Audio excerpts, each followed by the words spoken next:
Welcome back, good people, to the Kaleidospoke podcast with your host, Aaron, and the wonderful Richie Rich. How you doing, sir? Far too kind. You're far too kind. I'm doing very well. I'm doing very, very well. How are you? I'm good, man. I'm good. So, if you haven't followed us already, follow us on all the major audio platforms and our socials. They're all in the description below. And yeah, get up to date with our episodes. We had a bonus compilation at the beginning of the year. And just subscribe, leave a review. Everything is great. Anything you can do to help us out, we'll try and return the favor. So, earlier on in this month, we saw quite a kind of upheaval in the United States. So there was almost like a siege of the Capitol building, and there were some questions about how law enforcement dealt with the group that had kind of, stormed the building versus another group, the Black Lives Matter group, who peacefully protested outside the building. And both of these groups kind of got dealt pretty differently with. And then, it caused us to think, and, this is our first topic today about how valid is the word democracy in this day and age, and I think this question comes in two parts, I think. So the initial question is democracy real? That's the first part. And then I think the second part is, if democracy is real as as a concept, it's provable, are we living in one? You know? So, I'm gonna pose a question to you first. And yeah, what do you think?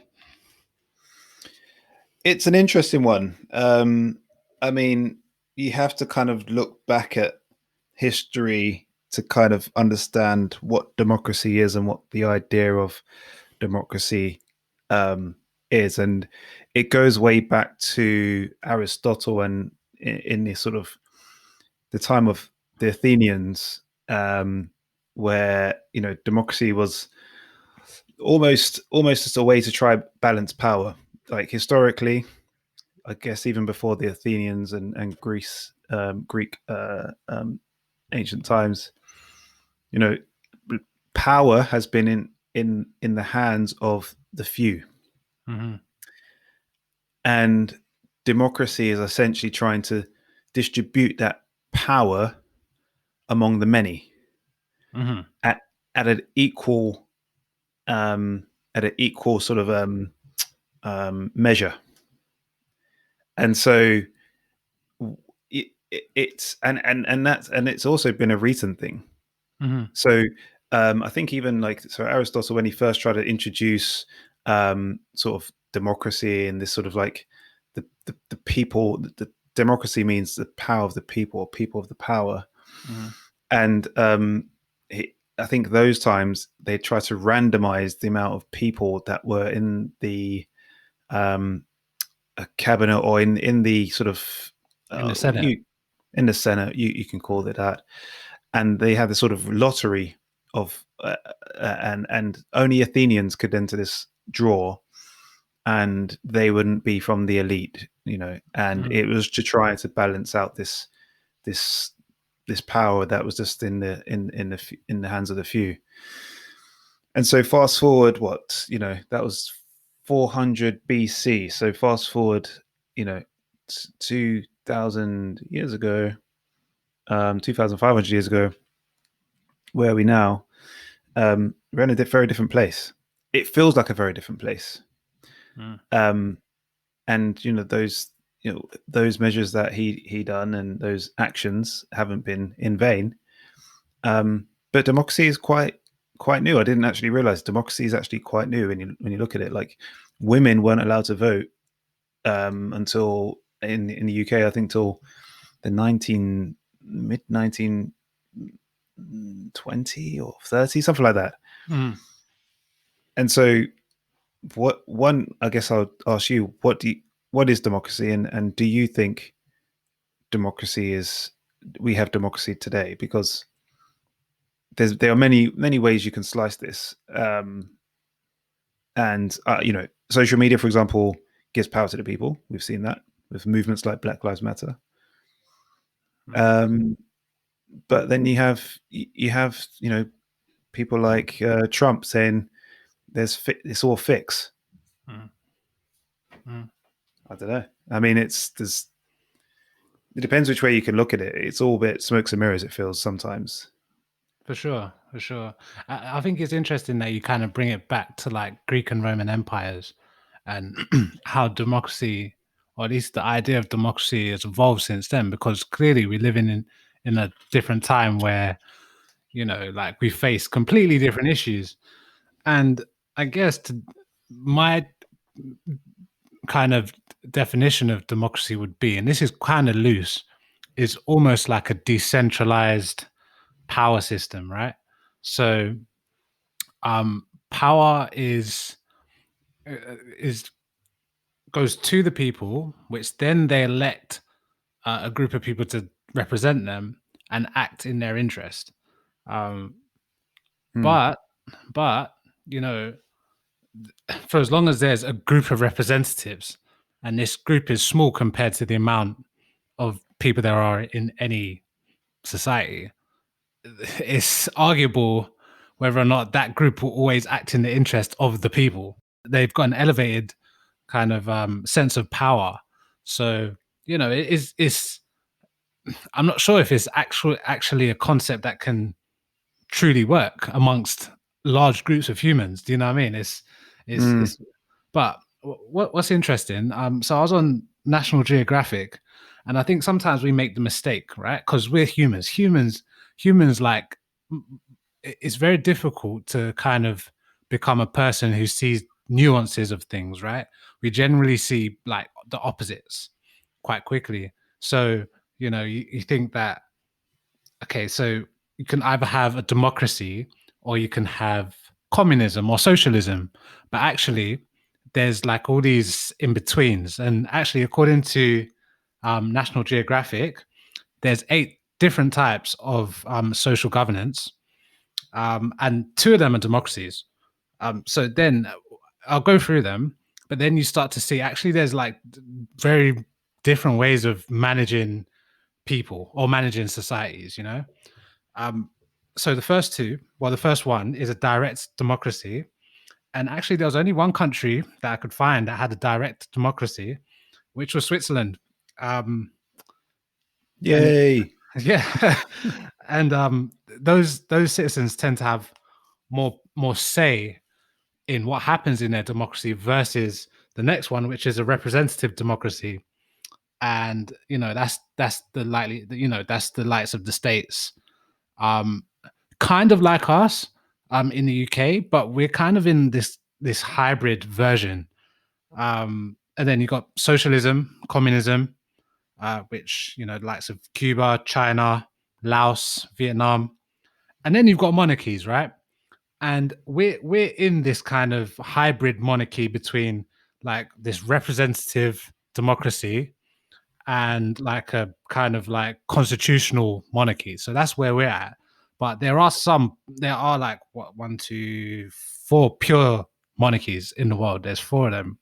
Interesting. Um, and quite funnily enough, they most of them reside in the Middle East, actually. So you've got Saudi Arabia, Oman, and Brunei, and like these are pure monarchies. The aristocracy rule everything. And the last one is the Vatican State. So the Vatican City State is run by the effectively the kind of monarchy, the religious monarchy there. And then you've got an oligarchy, which is run by small groups of people, I guess, and then an autocracy. Now, with the oligarchy, this is where things get a little bit interesting. With the oligarchy, it's like, I guess you have a small group of people that kind of make all the decisions. But if you really look at most countries, that's how they run, right? Yeah, I mean, as you kind of say, that the sort of elective democracy model seems to be the de facto in most Yeah. democratic countries, right? Yeah. I mean, but look. So even a representative democracy like the states, right? There's an argument to say that the people in power are literally instructed by large corporations and lobbies that then kind of govern decision making anyway. These are kind of just the people that are in the front. All right, so is that a democracy or an oligarchy? Like, what is that? You know? It's kind of like it's not an oligarchy because it doesn't have the perhaps the flamboyancy or like the it's not as astute. Do you know what I mean? It's not in your Mm, face. mm, It's this sort of political, kind of on the fence type way, like this subliminal way of giving the perception that you voted me in, and I'm for you, I'm representing mm, you, and albeit they may, right, but then you do have these other powers at play which don't quite allow this character to fulfill his promise, or he's influenced by certain other things. So, there's this quid pro quo in the corporate world where, as you say, you might lobby to get some funding to, and so it's not quite black and white. There's a big area of gray mhm. in this whole field of politics. Yeah, yeah, and I think to the first question, is democracy real, or is it even like is it just a theory? Can it actually be practiced?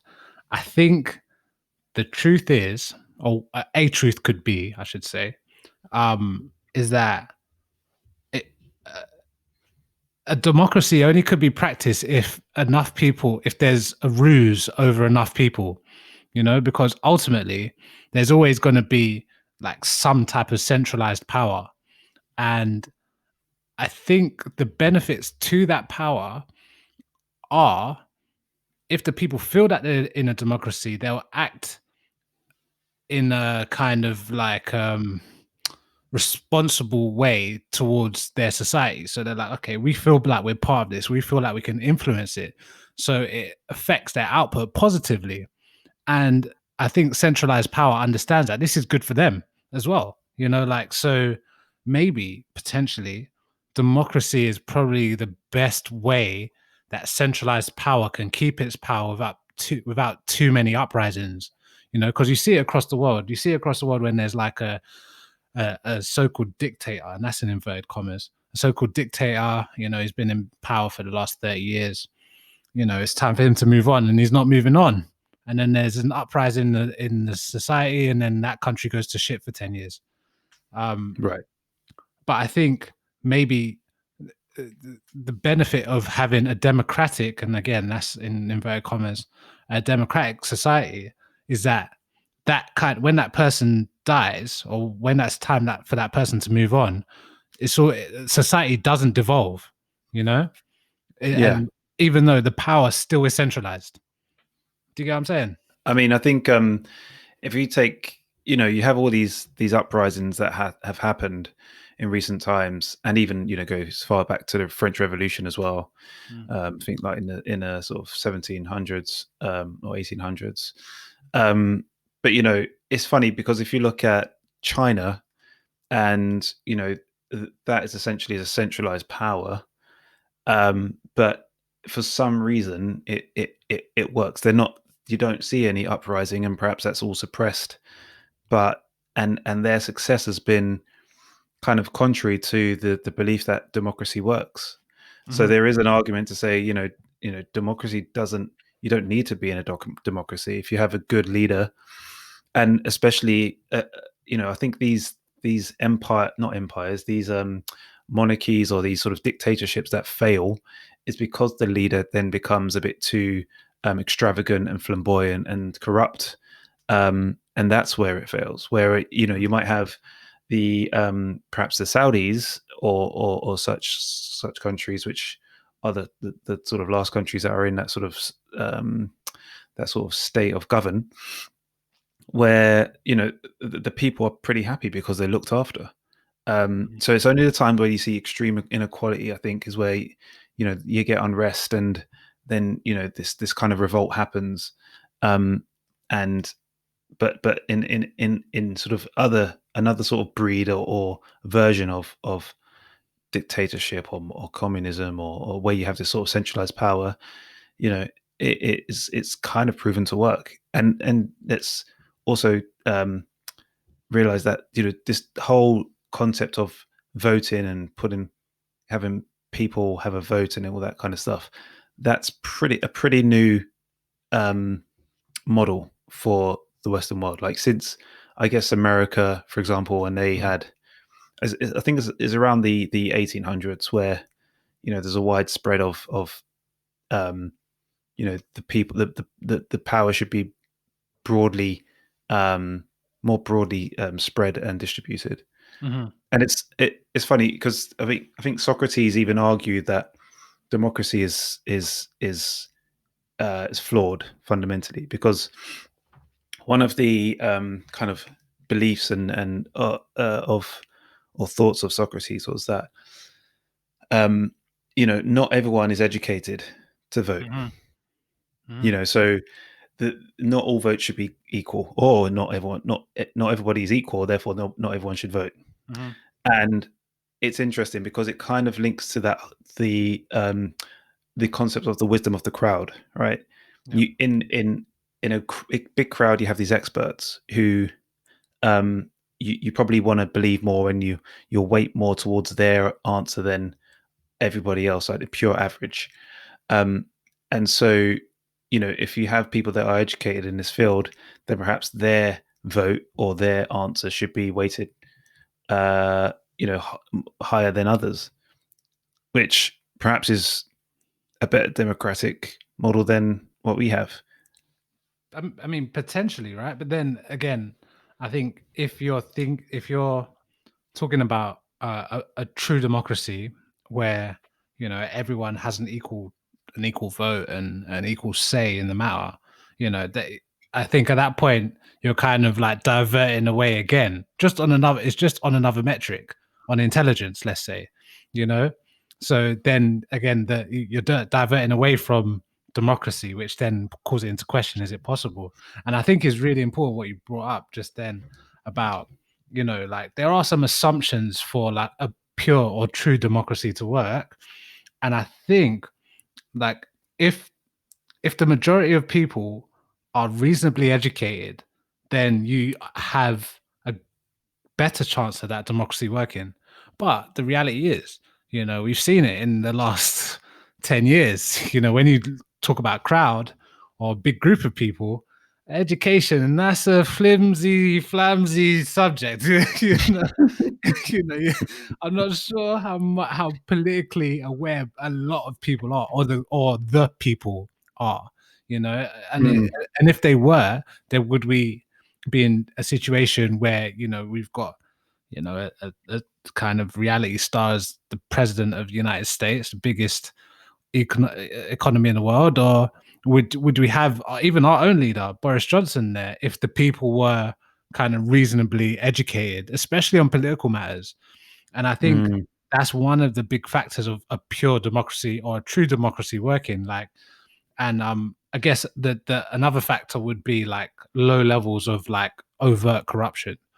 mm, If you notice in, you know, in the Western world, corruption exists everywhere, but, you know, I think there's a huge difference between covert corruption and overt corruption. And in the West, it tends to be more, you know, covert. But again, in the last 5 years, we've started to see like overt corruption. Like, you know, mm. people selling contracts to their mates who set up a company like last week, getting millions of pounds of contracts to deliver masks that are undeliverable, and nobody asks any questions. In the UK, you know, Yeah, yeah. this isn't the middle of like Africa or Asia, where, you know, it doesn't matter what government do, no one can challenge them. This is supposed to be the the mecca of democracy, right? And here you're starting to see like you're starting to see like overt corruption, you know. So then again, Mm, you know, I think maybe even the loose idea of a democracy, that's starting to kind of dissolve here. And um you know, kind of back to some of the criticisms of democracy, you know, let's assume that we lived in a kind of autocratic state, right? There was one leader, he or she, probably he, um, pretty much chooses everything, right? That that that does provide a singularity. Do you know what I mean? It's almost like, all right, Mm, here's one vision, here's one mm, person's aims and objectives. It's clear, you know. It's mm, not jaded by all these other people's, you know, desires for power and kind of like ulterior motives, whatever.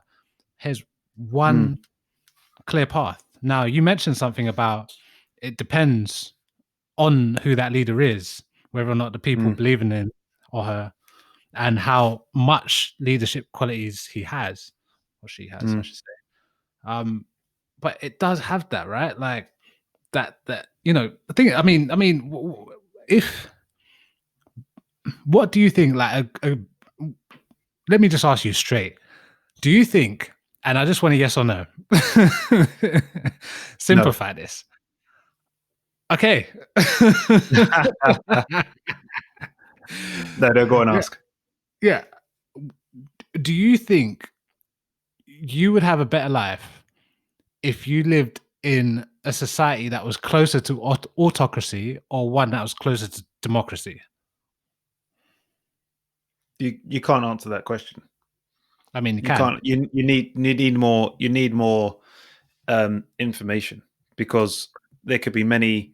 It, Autocracy itself can't give you enough to say how that society is ran or run, or how it is governed, or So I'm quite happy how in the country that I'm in the United Kingdom, and I'm very grateful for being in this country. I don't think it's a hindrance that um, maybe that there is corruption covertly, or we have this perhaps illusion that it's a democracy, or there are flaws in perhaps our democratic system. I don't feel directly the I don't feel like I'm directly impacted to a large extent enough to Mm, say it's to my detriment, or I'm fortunate. So I can't really answer that. But I would say is that I kind of mentioned this in, I think, in a previous episode. I like the likes of China, where they say, "Here is the vision of China. This is where we are heading. Get on the bus." Right? Like we want this. We have this artificial intelligence. Sort of, we want to be the leader in by 2030. And so to paint this vision and keep banging this drum is good. But if you have a democracy where the cabinet or whoever the power in charge change every few years, that vision arguably is scraps every few years. So it's not as you don't have that sort of clairvoyance mm, as you might with one sort of solid leader for a good amount of time. So I don't know. You ask the Singaporeans, they're super happy because they had mm, a really good leader, had a really good vision, and now they're on general they're pretty comfortable. mm. Or a lot of Singaporeans. So Yeah. Hey. Again, it's an open question. I think you did kind of answer that. You kind of implied that, did you I? know, I think you kind of implied that, you know, closer to democracy rather than autocracy. If you're not if you're not directly and constantly affected by corruption or, you know, lack of, you know, leadership, whatever it might be, or lack of vision, if you're not the person who is directly negatively affected, then maybe the ability to have choices and the ability to earn whatever you want is probably outweighs like the idea that you can't, right? I think it's hard to speak about um, you know to speak about an environment which I'm not currently in. Mm, I can only speak about my experience. I can't speak about my experience what I would be in another life. But I think it's like for example, believing that we have free will or not. You know, Mm. do we have free will? It's kind of that similar vein, you know. And the romantic thought that we do is fine, and I'll live with that, and it's, you know, I'm happy with that. And the romantic thought that, you know, we're all equal, and you know, we're all sort of holding hands and singing kumbaya. That's a nice thought, and it's it's a goal to strive for, and try to right the wrongs in the world that you know, and how we see them.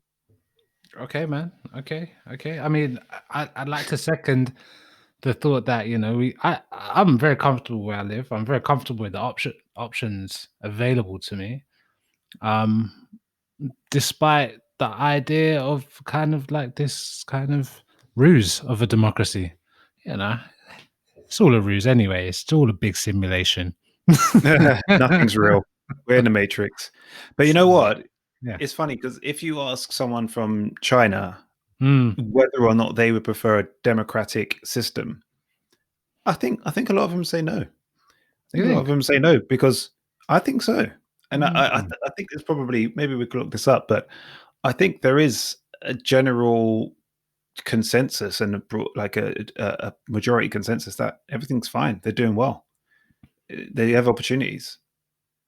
But maybe that could be, you know, who knows? That could be how real that is. I'm not sure where it's coming from, but Yeah, yeah, that could be doctored, you know. we very much doctors. You know, there are reputations of some countries. I won't mention any names, doctoring information coming out of that country, uh, potentially because they are, you know, they control all of the media outlets. I'm not Sure. mentioning any names.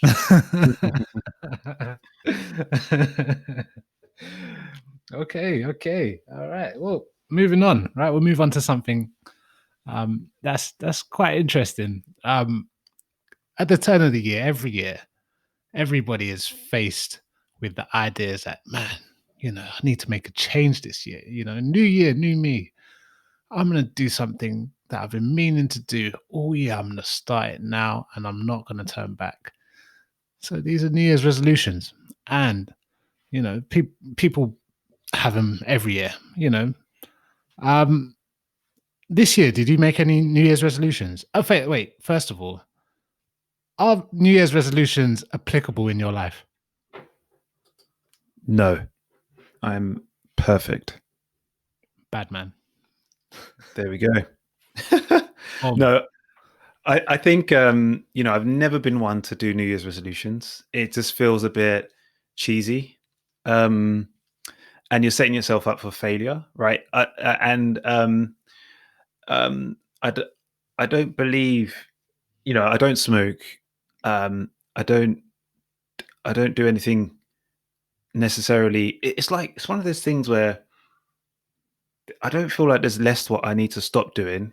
Perhaps perhaps I should look at those things. It's just more what I should start doing or keep doing. mm, So um resolution feels like it's a stop thing. I want to stop smoking. I want to get to the gym more.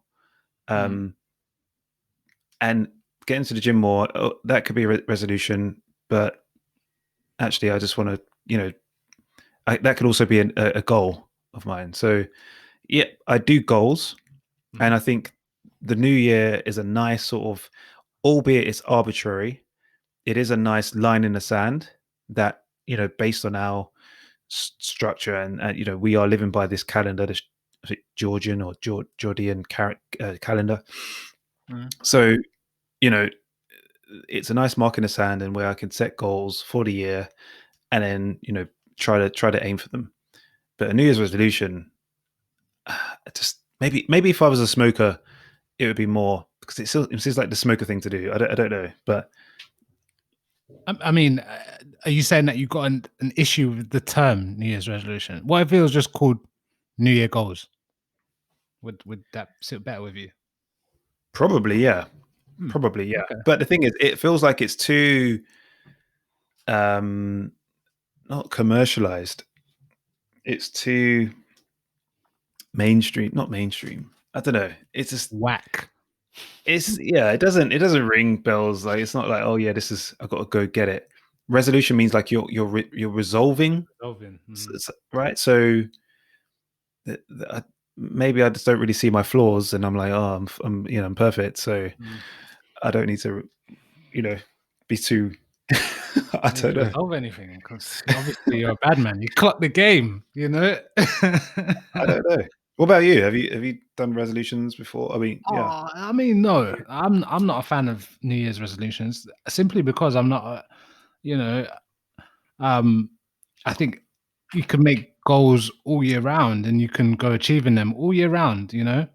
Um, I think if subconsciously you're waiting for a year to pass in order for you to set new goals so that you can, play into this whole new year, new me thing, you're kind of failing yourself. You're kind of saying that I have to wait for a certain period of time to come around for me to then go for my goals. And actually, it's almost like saying that, if me setting these goals depends on this time, what's the likelihood of, me doing exactly the same thing next year? I think you're starting to increase that. And I think also, and that might be a good thing, but as long as you complete the goals that you set out in the first place, and I think Mm, sometimes what people end up doing are setting some goals or making some New Year's resolutions that potentially aren't really sustainable. And that's why they're doing the same thing every year because they mm, haven't set some goals that are sustainable, or they haven't made a set of goals that kind of work up to something that they then can maintain, you know? Um, yeah, so I'm not a fan of it per se. However, there's quite a big however here. I think I think for some people, if a new year has to come for them to, evaluate their actions of the last year, um, you know, be prosperous about the year to come, I think, just simply that's a good thing for them, for that person, or for those mm, people. I think that's simply a good thing. If you've had the introspect to look at your behavior and say, "Oh, well, I could do better here," or "I'd much rather get to the gym because when I was going to the gym in January and February last year, um, I felt great," So, mm. I'm gonna do that again. Um, but again, I'm I'm out there, and I'm not really sure. Uh, what's the difference between last year and this year, and how do you know when a new year has come beyond, just some celebrations and stuff? It's 24 hours in my world. Everything is just 24 hours. I'm not sure what I know what day it is. No, I don't. I think I know what day it is, but it's quite arbitrary. Like what the name of the day is not really important. You got 24 hours to do your best, and I think if you focus on doing your best for those 24 hours every day, then you move towards your goals. That it's and every year that kind of it's compounding. You're achieving. You're going forward, and at that point, it doesn't matter if a year passes or, because your goals are being constantly achieved. And I like that state of thinking personally. Like you've got 24 hours to do your best, Mm. and some 24 hours aren't as good as others, but that's natural. But the idea that with a new year comes a whole new mindset. Um, I think there could be some sustainability issues with that.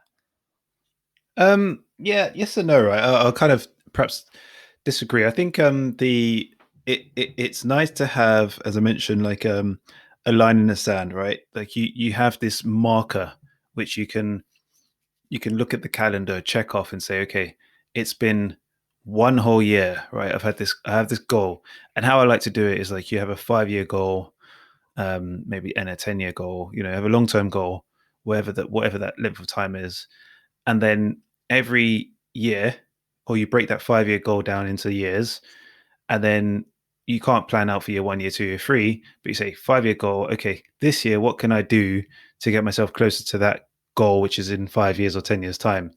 And I mean, I know this isn't quite about New Year's resolutions, but if we're talking about New Year being a point in which you can set those, it's quite it.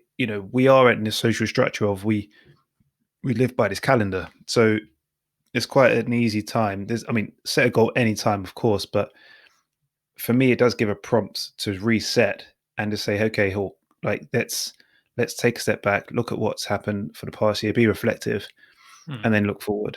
So yeah, I mean, by all means, if a new goal comes in, or into my mind, or a new objective, tomorrow, then so be it. But ultimately, if I'm looking 5 years down the line, these goals on a month to month, day by day basis shouldn't really change. Not to the point where it's a resolution where I'm trying to resolve or you know, resolve Okay. something. So, question then, you mentioned, if you have a 5-year plan or a 10-year plan, if you started constructing this plan in the middle of July, how does New Year's resolutions fit into that? You know what? So, for example, if it's in July, I would say, okay, well, let's design my life. What does my life look like in 5 years' time, 10 years' time? And then, at that point in time, I'll say, okay, what can I do this year to get close to that? And of course, you do it by year, then you do it by quarter, do it by month, do it by week, um, and you try to sort of. It's kind of you're directionally going that way. So you say, okay, in the next 6 months, what can I do to achieve that? To get close to the goal, get an inch, get a yard closer. And it's not to say that you have to. It can only be 6 months. It could be 1 year, but in my mind, it's like it's nice to say it's nice to have a little reset or reflection point in January, Mm. just because it's just a slow period in the year, and you can have food, have chill out, and just look at your what you wrote down. So yeah. Okay. Okay. I mean, that's fair. That's fair. Yeah, yeah. I haven't made any New Year's resolutions. I mean, if you were to make some New Year's resolutions, let's run it through. If you were to make some New Year's resolutions for 2021, what would they be? Just say two or three. So my 2 New Year's resolutions, I think, would be if I had to make like two of them would be um oh try to wake up early. I don't know if is that a resolution. It can Wake be. up 5 a.m. every day. Okay. Yeah. Don't hit snooze and wake up 5 a.m. every day. And then I think the other one would be um, stop eating bread. When you say bread, do you mean like even like doughy products like pizza? Hovis bread. What about pizza? Um, Pizza's good. I like pizza. I know it, bro. No, I think stop eating like just normal bread, toast bread. Yeah. Okay. I mean, yeah. Okay. Yeah, Random. do you think you'd run into some sustainability issues within about 4 months? Think it's gonna. The, oh yeah. I mean, probably 4 days Yeah. because I love peanut butter on toast. Like it's. I'm thinking more about the 5 a.m. one. Do you know what I mean? On Saturday morning, are you going to be up 5 a.m.? Yeah, that's why I never really, I've gone through periods where that actually works for a few weeks, and I've got it, but then something happens. It could be a late night, could be a boozy one, and yeah, you slip into the six, and then the snooze zone, and then before you know Yeah, you're all it, you're all looking back at your resolutions, like just disappointed in yourself, like oh. I'm a failure. In which you decide to go and drink some more alcohol and then wake up again late. And it's like this is really like downward spiral. So yeah. No, I say that's why I think resolutions is kind of, you're setting yourself up for big failure. Like it's, you know, Mm. because Mm. I don't know. I've had so many people back, previously in my corporate working life, and you come to the office Mm. after go back to the office after Christmas break. Say, hey, how was your Christmas break? Yeah, great. Any New Year's resolutions? So someone might reel off a couple, and then you might bump into them again in the canteen or the office a few weeks later, and then you see them they might say, okay, I want to stop eating cake, and then you see them with a big fat slice of double chocolate fudge cake, in their hand. So I'm going to challenge you. I'm going to challenge you. Because actually, I don't think resolutions like this have to be like problematic. I think the problem is in the sustainability. What is the likelihood that you're going to wake up 5 a.m. every day for 365 days? That's, if you think about it like that, you're already like, I don't know about that. So, okay, even with the cake, if you love cake and you say, I'm going to stop eating cake. All right. So for 365 days, are you saying you're going to stop eating cake? And I think what the issue is with some resolutions is that they're creating an unsustainable situation. If you like cake, right? And you eat cake 3 times a week, you could easily just say, all right, boom, like I am gonna eat cake once a week. That's my New Year's resolution. And then you've got that one day where you eat that cake, and it's kind of sustainable. Again, five if using your example, the 5 a.m. If you say 4 days a week, I wake up at 5 a.m. every other day, it becomes a bit more sustainable. Do you know what I mean? I think the getting up is a habit, though. So for your body to realize that, okay, one day it's going to be 5 a.m., next day it's going to be 8, is pretty difficult for your body to realize, okay, what day it is. Those are two quite big it doesn't have to be 8. Why isn't it 6? 1516, 1516, 1516, It 1516. could be. You It know, could be. at least you're honoring your resolution of waking up 4 times a week at 5. Do you know what I mean? Right, right. But I feel like it's easier for you to say there's one time every day than to say it's one time every other day, because you know it could be a Wednesday and you're like, oh, I'm feeling lazy. Your body, it's a habit, right? And sometimes when I've gone through those periods where you wake up at 5 a.m. and then your alarm doesn't go off, um, for whatever reason, you actually still wake up at 5 a.m. because you're Mm, in that habit.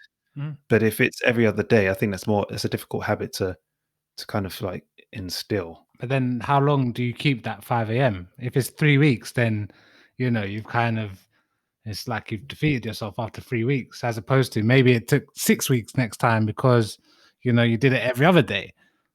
5 a.m. is a great. I think I would like to be in a place where 5 a.m. is just my default time to wake up. Mm, The times that I do wake up that early, it's like you feel good, you get stuff done, you're ahead of the pack. It's great. yeah, yeah.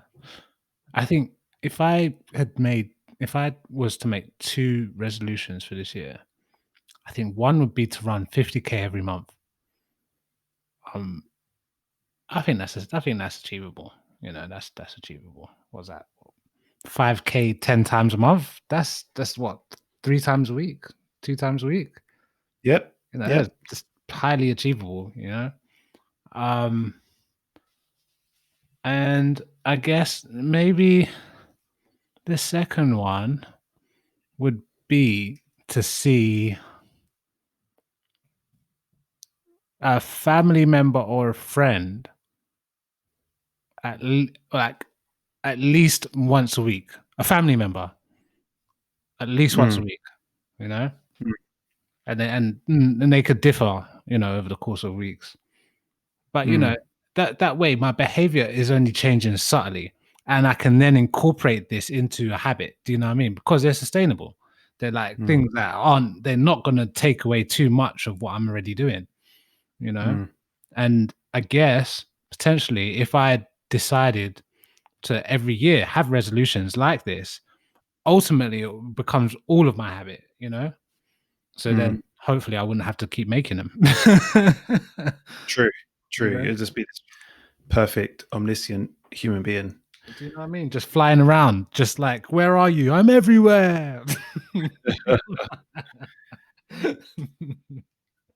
But yeah, I think just looking at it now, like a resolution is supposedly is a firm decision to do or not to do something. Mm. And a goal is an object of a person's ambition or effort Mm. in an aim or desired result.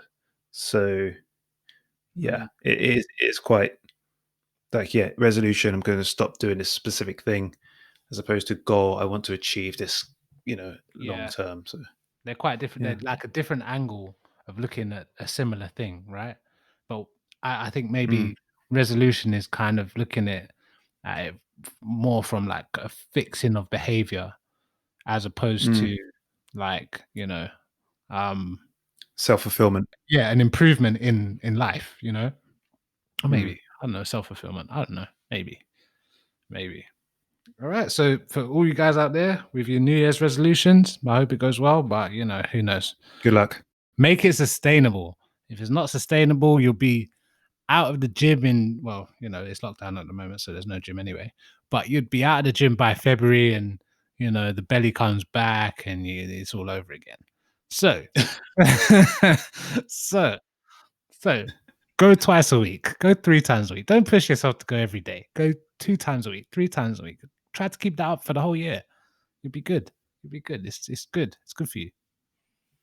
I believe in you. We believe in you at Kaleidospoke. We believe in you as long as you buy all the merch. We got you.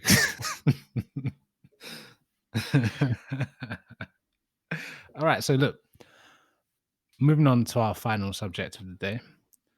Now, I always find a way to plug this in our podcast somehow. Not all of the podcasts, but many of them. And given the activity over the last couple of weeks, it's about time we kind of talk about it, right? So this week or the week just passed, Bitcoin passed $40,000. Do you know what that even means? 40. Ooh. Oh, all right. So in this part of the podcast, you're gonna see the true kind of geekiness of us come out, and you'll hear some terms. I'll try to explain them to you as we say them. But 40K Bitcoin means moon.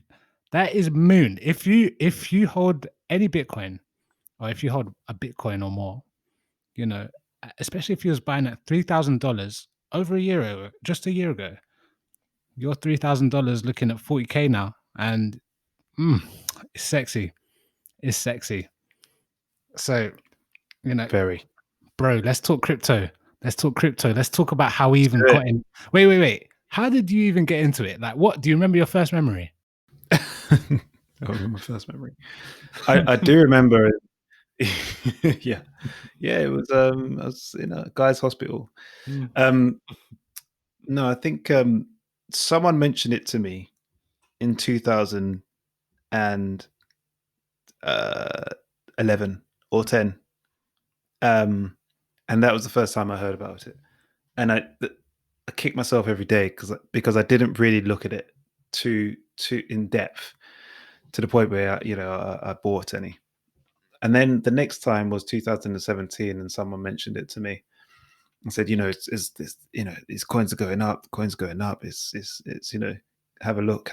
And I started to look and dive into the deep depths of crypto and blockchain in 2017. I think it was sort of around September, just before the Bitcoin hit 20K, and I managed to get in time, telling everyone about it. Anyone who I could sort of confide to and enlighten, because at that point you remember this, right? It was going up like it is now, but it feels like it was more crazy then. I don't know why. Perhaps because I was actually in it, like quite deeply. Mm. And yeah, it was a emotional roller coaster. It was an emotional roller coaster, that period there. Mhm, And mhm. yeah, you just wanted to share, because I felt like it was like a newfound secret.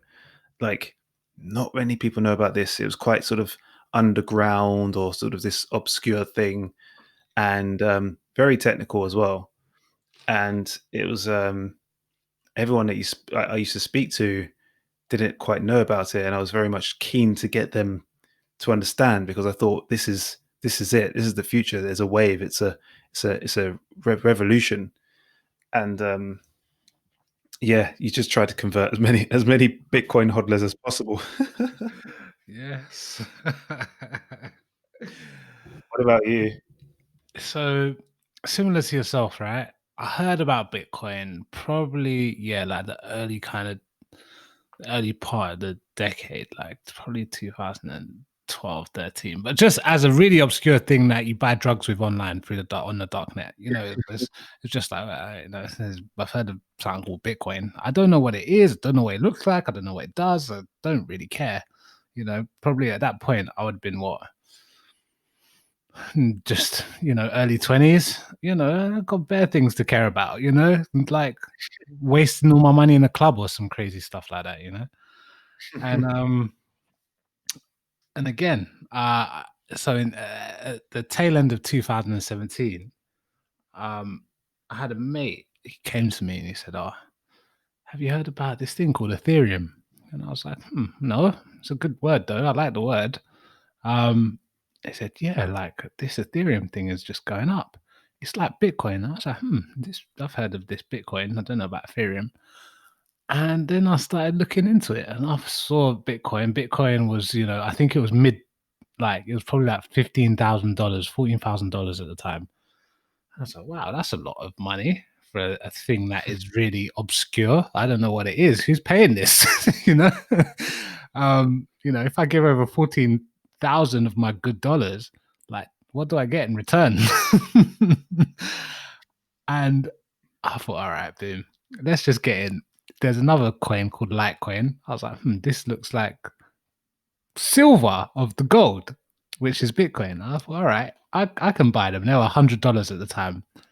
I can buy them. So I just took 5 of them. I just said, all right, let's just see what happens. Within probably 3 weeks, each of them went to $300 and I had $1,500. And I was thinking, why didn't I put my whole life savings into this? You know? and then at this point there's a ton of WhatsApp groups you're part of. You're really involved, like you were saying. You're really involved. You're looking at the technology. You're reading white papers. You it is literally the season of hype. You're like, oh my god, what's the next one going to be? And I think that is still the question. For many, maybe for us that are a little bit longer in the tooth, and we're not the longest in the tooth, believe. No. But that's not so much of a question for us now. What the next Bitcoin is going to be. But then, as noobs, we were 100%. Oh my god, I'm going to back this thing that's 10 cents now, because to like give it the way it's going, it's going to be like $10,000 to next week, and I'll be a billion trillionaire with all these kind of digital coins that I could then trade for women and grapes in my mansion. um, but between now and then, the journey's it's been rough on the seas, bro. Very rough. And I think that's it's been a good 2 years of roughness for a lot of the crypto sort of hodlers and the scene. And it's been emotional. And this is like a time now where everyone's kind of vindicated, like all the people who believed and held and bought more, like they're being rewarded right now. But the thing is, as we've kind of always discussed, is like, when do you sell? Like, when do you win the game? Because this investing game is pretty emotional, as we kind of mentioned. There's lots of ups, lots of downs, and it happens very, very quickly. Mm. It came, what's Bitcoin done in the last like month? It's probably Cool. doubled. Keep talking. I'll tell you. So the moves are very, very volatile, and that's what makes it a very speculative game, but a very appealing game. Like, as you mentioned, you could put your money down in a coin, and the momentum pushes it up so much that it's like gone up 60%, and you're like, what even happened? Why has it gone up? And you don't know. But the only thing is we've kind of mentioned and discussed this before, is like, it's all paper money until you've actually cashed out. And so, 2017, 18, when Bitcoin shot up to 20K and then quickly sort of started coming back down, that burnt a lot of people, and it as I say, you had to be very, very strong-willed to hold on until this time. But I think there's scope. I think there's scope. Yeah, I mean, it's crazy. I mean, you asked me what's it done in the last month. In the last month, Bitcoin has done 110% return. So, if you had, There we go. if you had one Bitcoin and, it could have been two. It's turned into the value of two at that value, let's say. Mm, And yeah, just it is so wild. It's so wild. It's such a wild ride, this crypto ride. And I think, like you mentioned, versus traditional investing, like in stocks or even forex, which sometimes has wild swings. Uh this is like speed. Do you know what I mean? Like this is this is not like that. I think as you alluded to, we discuss it quite a lot on, when we meet up runs. Like this investing stuff, investing in, especially in something like this, right? Is such a kind of a two-part equation. And sometimes I think people really miss that. And I think the first time around, I missed it. It is buying and selling, you know. And I think you buy something and it goes up in value, whatever it might be. Okay, you buy a bar of gold, let's say, yeah, and it goes up in value. Now, ultimately, all you've got for the money you traded is this bar of gold. Now, it's mm, gone up in value, but until you sell that bar of gold, this value is not realized. But the mm, the issue is what if it continues to go up more? If I sell it mm, now, I'm not going to get the maximum profit from this good that I invested in. Now, with the swings of Bitcoin and crypto, this is a constant battle. This is so. You've got this anxiety when suppose you come in right now and you bought Bitcoin at $40,000, and within a week it's gone down to $30,000. You've got this anxiety. It's like, oh shit, man. I'm losing money, especially if you've done something crazy like remortgage your house. I'm losing money. Shit, maybe I should just like recover my funds now. And you've got this anxiety when it's going down. But, you've also got this anxiety when it's going parabolic, you know? You've got this like, oh, sugar, like currently, I'm sitting on 50 grand, but, I know I just put five in and I'm sitting on 50. But if I sell now and it goes to 5 million, which it can do, I'm going to kick myself if I cashed out at 50. So you're stuck in this analysis paralysis. It's like, oh, what am I doing? And currently, I think maybe the second time around, especially now, we talk more about strategies of extracting profit and trying to kind of have a sustainable way of winning from this particular game. But yeah, it's a crazy one. yeah, I think it's it's again, it's a psychological way of trading, right, or investing, because if you see your investment go up so high, it you, you know your mind's already thinking how your life is going to be, like, or what you could do with that money. If it's, even if it's money that, and really and truly this should be the case, you only sort of invest money, especially in crypto, in money that you can afford to lose. Because it could just all go or disappear tomorrow. And if you have that in mind, then you slightly reduce the anxiety initially.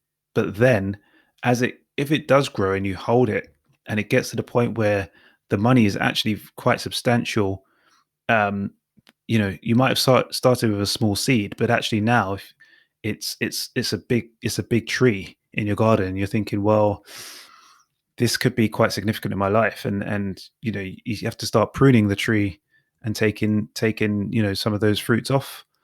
And that's kind of what we were speaking about, is like, although there are people that are saying that Bitcoin is the digital gold, and therefore it's 10x better than gold, or because of its new sort of age, its digital portability, etc., it's 10x better than gold, therefore it should be £500,000 or dollars, sorry.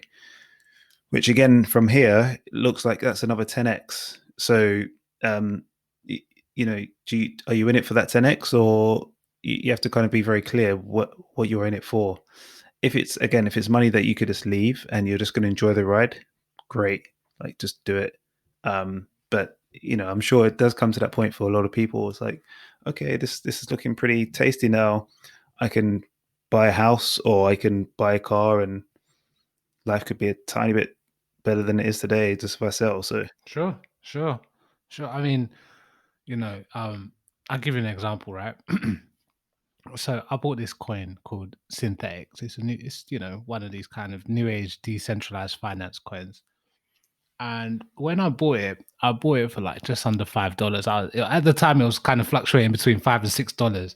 And I'm cheap. I'm cheap on this stuff. I'm like, if it's $5 or $6, I'm gonna buy it for four. I'll just wait until it goes to four, and I'll buy it then. I'll stick an order and I'll let it go to. And anyway, eventually it went to four. I was like, oh great, like this order activated. I was like, yeah, this is great. Currently $14. And it's like just how quickly it happens is so crazy, and but then okay, so taking the knowledge of the last bull run, which was in 2017, early 2018, and then the subsequent kind of collapse of a lot of holdings, you start to really begin to think about, okay, what if any of these assets have any value, which ones, because you've got over 2,000 cryptos, and at least 50% of them are scams, guaranteed. They're just scams. So, which, if any, have any value. And one book I highly recommend for everyone who's getting involved in cryptocurrency, but just everyone in general who's, like interested in fiscal mechanisms. The Bitcoin Standard is a great book. It's a bit tough to read sometimes. It's a bit technical, but it's a great book because it actually just talks about like fiscal mechanisms, really, and it's quite interesting to hear about the value. But then after reading that book, I was like, all right, fine. If it's not Bitcoin, it is shitcoin, because actually this thing here, I can see, I can wrap my head around the value of it, you know, and I can wrap my head around it truly being decentralized. Whereas the others, there's always there's a limit to that decentralization because there's a creator who we all know, and there's a company behind that coin, you know. mm-hmm. Um, but then I'm still investing in other coins, which is again, like, that's a kind of contradiction, right? It's like you've already told yourself in your mind that the one with true value is Bitcoin, yet you're investing in other coins. Why? Greed. Because the other coins, some of them multiply quicker than Bitcoin, Yeah, so yeah, so again, you've fallen into the trap of, man, like me, I'm trying to get rich, I want to go to the moon with everyone else and buy Lambos. And and I'm gonna risk it for a biscuit and buy some of these other shit coins. But let's assume that not all the other altcoins are shit coins. Do you have your eye on any? yeah. I don't know. I think I'm more of a Bitcoin sort of believer, and I think I I remember being knee deep in the game 2017, 2018, and having to refresh my screen to kind of get these price updates, and the prices were moving dramatically each hour, each day, and it's addictive. It's addictive. And I just don't really have the mind capacity or at the moment to kind of look beyond Bitcoin. Hmm. And I think Bitcoin feels like it's not a safe haven, but a good bet because there's so much institutional attention, and I feel like it's going to be it will be a self fulfilling prophecy, you know. And 500k Bitcoin is possible. So I at some point I will dip into these other coins that that sort of tickle my fancy, but I just haven't had the enough time to do all the research to start like dipping in again. Me personally. What about you? Yeah, I mean, I'm in, but I totally understand, man. Like, I remember in 2017, 2018, it was like, waking up in the morning with kind of like this kind of almost like either one, oh, it's Christmas today, or two, shit, my life is getting fucked up today. Like just as soon as you look at your blockfolio thing, and then all day you're kind of checking it. So I totally get you, man. It's like, especially if you're new to it, it's like you're so emotionally invested. It's way beyond the money that you've put in. Right. Like it's like you can't focus on anything else. You even become a little bit jittery. Do you know what I mean? In general, Mm, mm, because everything is moving so quick. mm, Your mind is racing the whole mm, day. Even when you're not, looking at your portfolio. mm, Um, so yeah, man, I get it. And this time around, I mean, I stayed when Bitcoin was $3,000. I was buying dollar cost average, which was a good choice now. Um, but at the same time, I think there are some projects that are of interest to me that are beyond Bitcoin, and I think one that's popular amongst the crypto community is definitely Cardano. Um, and the price is attractive as well. I think, like stocks as well, sometimes, especially people that are new to the game, they look at a price of something and they think, oh man, it's cheap, so I should buy it. But they don't really look at, or they don't do the calculation to understand market cap. And then if you do calculation to understand market cap, you kind of start to be more realistic about where it can go, you know? Um, mm, mm, but I do think, at least for the kind of blockchain technology and as a competitor to Ethereum, which has a use case, I think Cardano is probably next in line in my mind. mm, So I think it's worth holding Cardano. I think it's undervalued at the moment, but I think it could be there in the future. So I think between Bitcoin, Litecoin, which is effectively the silver to Bitcoin, um, and it kind of moves as Bitcoin moves. So when Bitcoin moves, Litecoin pretty much does not identical, but it kind of moves with Bitcoin. I don't know if that's because beyond Ethereum, it's like people's second choice. More of mm, like the people that have kind of been in it for a while. It's mm, kind of their second choice. It's proven, like because there's been many revolutions of like coins coming and going, but there are some coins that have always been there, and Litecoin is one of those coins that's kind of always been there. mm, Um, so I'd say for me, Bitcoin, Litecoin, Cardano, and for a punt, I would look at one of these like decentralized finance coins because they were, over 2018, 2019, they'd done quite a bit. So I'm in synthetics. That's quite interesting. Um, and then that's it. That's it. Everything else is just like if I'm in it for speculative reasons, and once it hits a certain number, I'm taking it out. Do you know what I mean? So, yeah. I think that's the thing as well. Like, although Bitcoin is a speculative thing, it's becoming less. There's a lot of people beating on the drum for it to be a bit more. There's a bit more fundamental grounding to it. So if people are comparing it to gold and it's a store of value, then this sort of this belief system is building. And as you kind of said, to in a similar vein to Litecoin, because it correlates with Bitcoin and it's been around for a while. Um, every year is, some people have said this as well. Every year these coins survive, the belief system grows. It's just like a network effects, because you have more people hodling, more people aware. And it's and if you think about, Bitcoin was created in 2009, so it's been like 11 years in its life.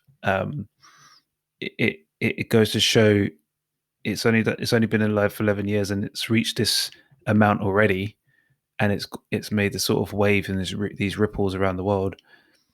What's going to happen in the next 30 years? And people have said, oh, it's going to get hacked, or, but every year it doesn't get hacked. staked or it's stable, more and more it just becomes a believable concept that this is actually going to be a digital gold version of version of gold. And I think last time around when there was this bull run, like, big banks, big institutions, they were not very kind to Bitcoin. Do you know what I mean? Like, Mm, it would get into the mainstream media, and it's almost like big banks would laugh it off and be like, this isn't something worth looking at. But now, you've got JP Morgan saying, it could be valuated at $146,000. You've got other institutions that are actually kind of backing it, buying it up. So the sentiment around Bitcoin is clear, whereas the sentiment around the others is that's non-existent. Do you know what I mean? mm, mm. that hasn't been even discussed. It's not even in a discussion. Like, so, again, there's one clear winner. In fact, the market dominance for Bitcoin is something like 70%. So, Bitcoin's market cap is like 70% of all crypto. So all the other 2,000 coins are taking up 30%. That's, it's clear that, there's one thing that rules the roost. And Yeah, yeah. and I don't think that's gonna change as well. Like me personally, I feel like that's going to stay. And so, if I do have my money in any other coin other than Bitcoin, I'm not sure on the fundamentals so much so that, and I don't have to keep refreshing my screen. Mm, Um, mm. I'm not saying that all other coins, but I mean, I do like Cardano, I do like Ethereum. There are other coins, but when it goes down further down the list, it's very like. But the only thing is, you can make good money on this, like Dogecoin. I mean, WTF? Yeah. Dogecoin was actually created as a joke, and here we are. Like, Here we you are. can serious money out of it.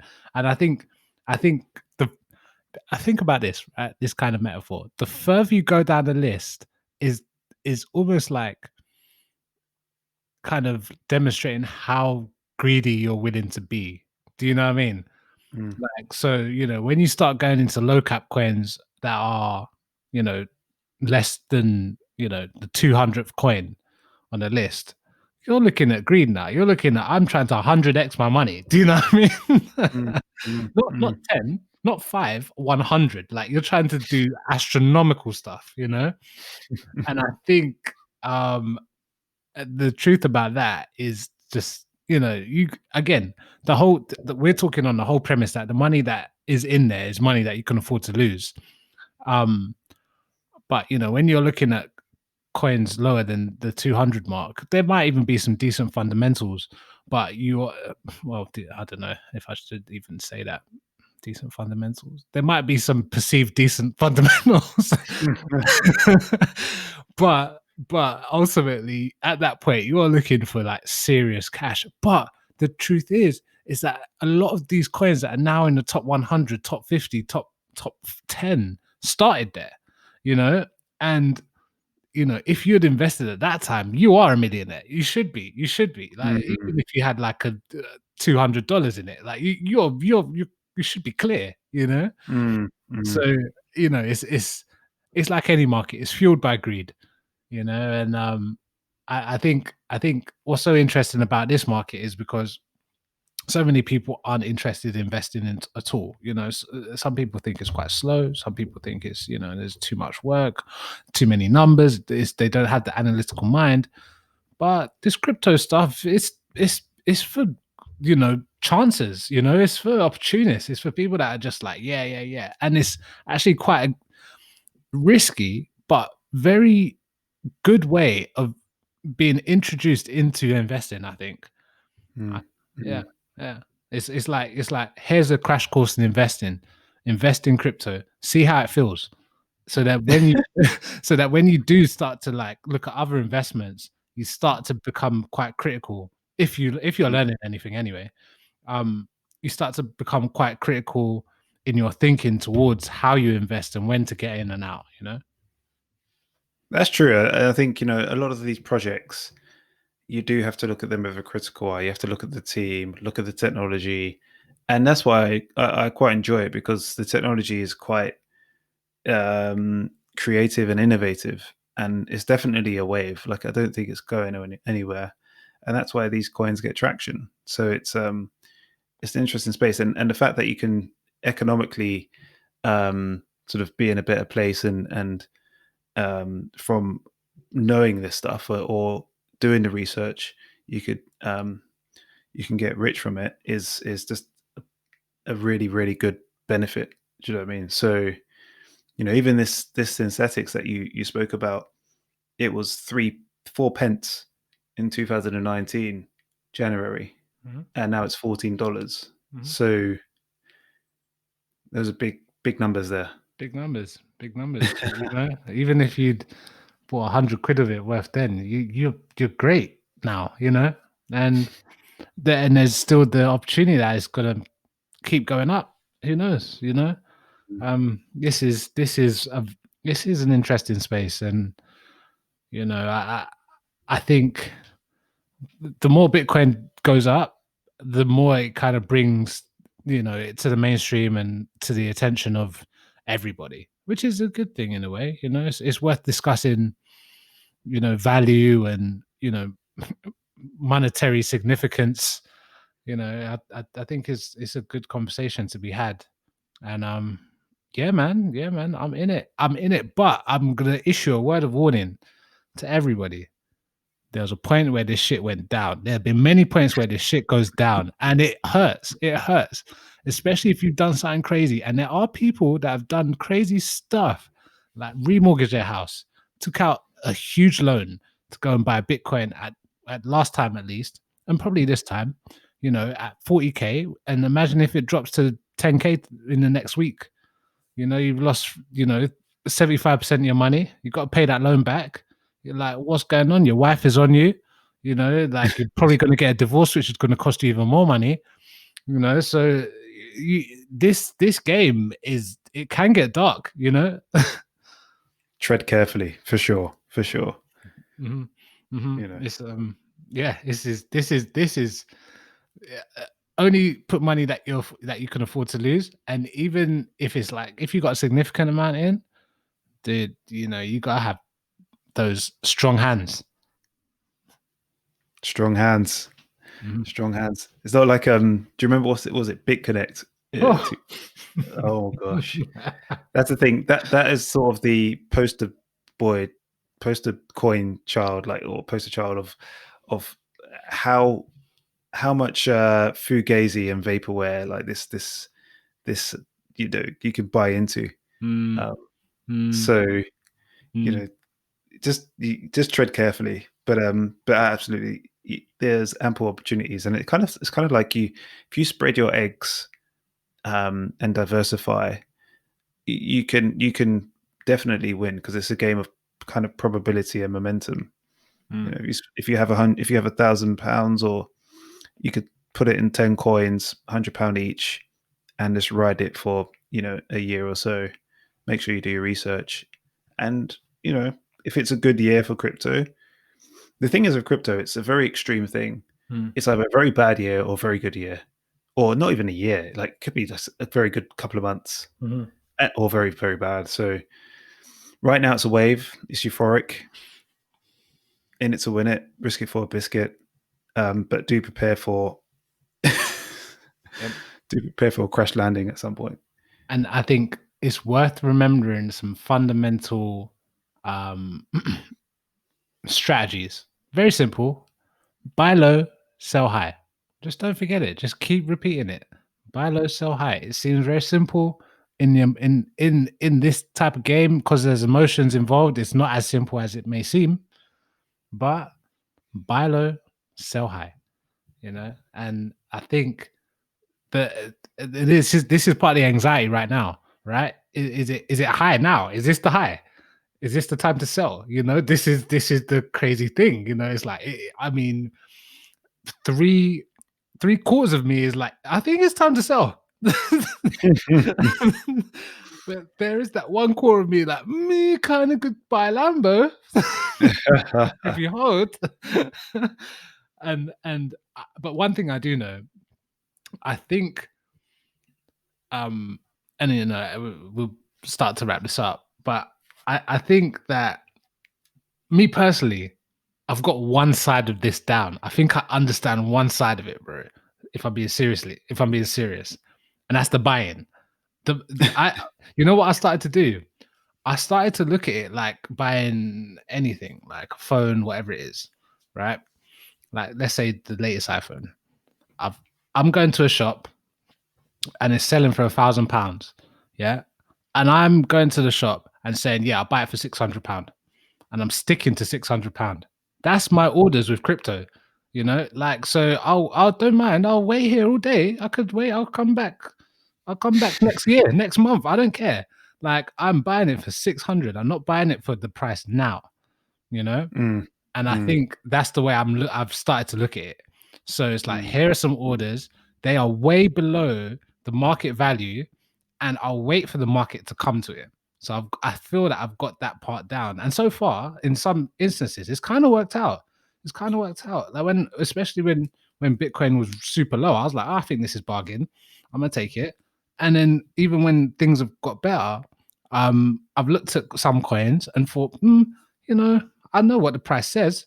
I'm just gonna cut off 30%, 40%, put an order in, and just leave it, see what happens. And I think mm. that part is kind of, I think I got that. I think emotionally I got a grip on that, Yeah, I mean that's definitely a good way. And again, all of this stuff comes down to discipline. It's like, don't try to be too reactive. And if you are a person who can look at charts and you like to sort of draw lines and set sort of price targets, then that's probably a good game to play because it's quite objective. And you try to remove the emotion out of it as much as possible.